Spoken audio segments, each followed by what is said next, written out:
Hello, scholars, and welcome back to weeks 9 and 10 of Applying Philosophy to Modern Global Issues. Thank you for your hard work and creative contributions over the last 2 weeks to our discussion of the differing approaches to achieving social justice in India. I hope you enjoyed the Flipgrids debates. I did. For the final weeks of the course, we will be turning to project-based assignments.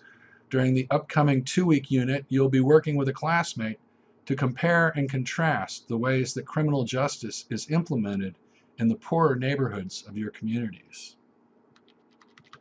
Since the 1970s, America has been fighting a war on drugs with aggressive legal and policing strategies implemented during the 1980s and 90s. During the Reagan and Clinton presidencies, Congress passed Stern Three Strikes and You're Outlaws, which made possession or distribution of drugs into felonies. Get convicted of 3 felonies and you are going to prison for a long, long time. Although drugs still proliferate in our society today, levels of violent crime in America did decline during the 1990s and 2000s.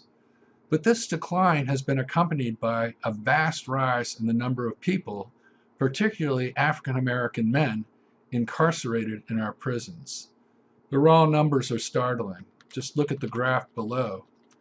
The number of people in prison has risen from about 500,000 in 1980 to over 2.2 million today, a 400% increase.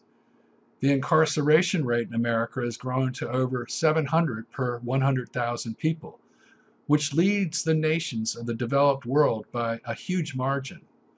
And of the 2.2 million people in our prisons today, nearly half are African American. In the poorer sections of most of our cities, where the economy has been hit hardest by the flight of blue-collar jobs overseas due to globalization, the drug trade has flourished, and African American men have been prosecuted and convicted of drug-related crimes in huge numbers. By some estimates, 1 in every 3 African American men will serve time in prison at some point in his life. The policing strategies used to combat the drug problem in America have led to a spate of instances of police brutality and the use of lethal force against African American men. From Ferguson to Detroit to New York City to North Charleston to Baltimore, communities have been rocked by the deaths of African Americans at the hands of the police. In my hometown, Baltimore, the death of Freddie Gray in April of 2015, while he was in police custody, sparked an uprising across the city. And since that time, an epidemic of drug-related violence has afflicted the city. At the same time, an epidemic of opioid abuse has reached staggering levels in the past few years. Fueled by the overprescription by doctors of addictive painkillers, the number of drug overdoses deaths has skyrocketed. Last year, over 80,000 Americans died from drug overdoses.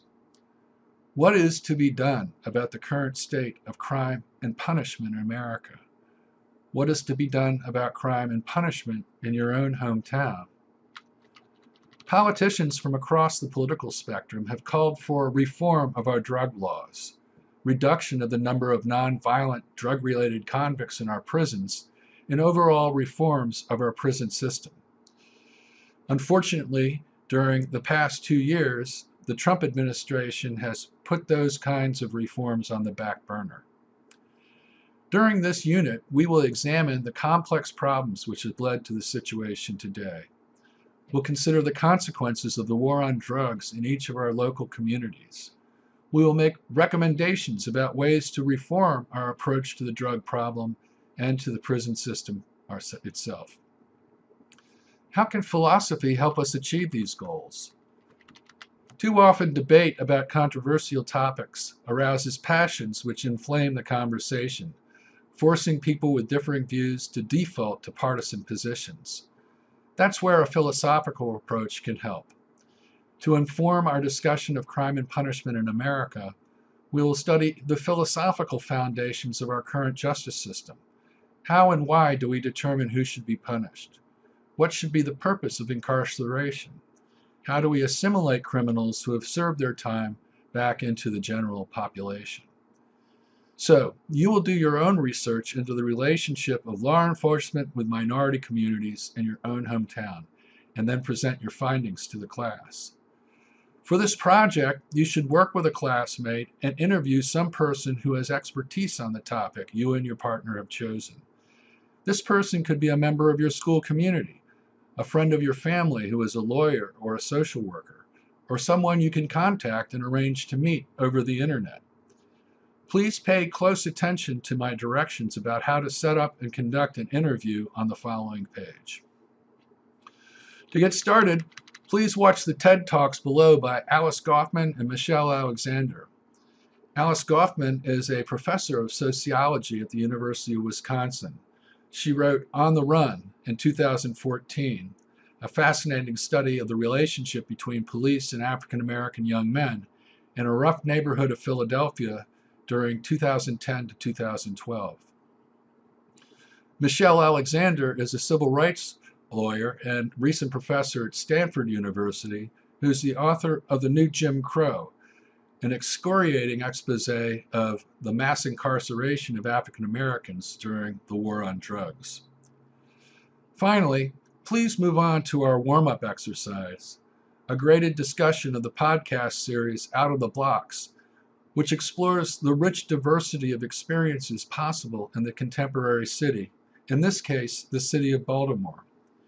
This assignment should remind us of our overall goal, to create healthy neighborhoods where people respect each other and connect authentically. That's all for now, and I'll see you all online.